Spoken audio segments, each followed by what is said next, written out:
Eto na po, lumabas na po yung report from CIDG, PNP, NDILG, ano pa ba?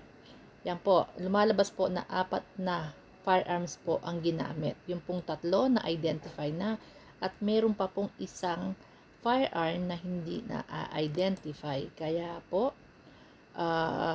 kasi meron pong 23 ballistic empty bullets na na-recover and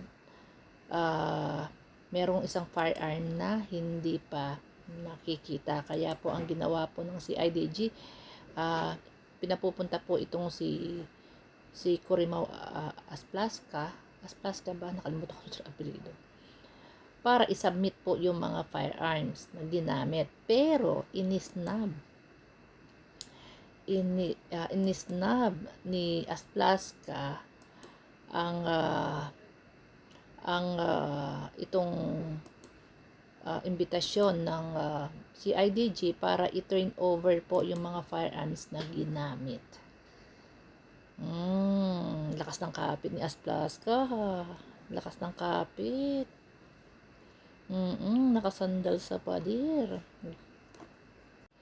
Ganyan po ang mangyayari sa atin yan. So, nag-umpisa po ang cover up ng mga politiko ngayon. Pati mga sergeant at arms lang sergeant at arms, ayaw sumunod sa batas. Ombudsman, CIDG, DILG, NBI, wow, galing. Ayan.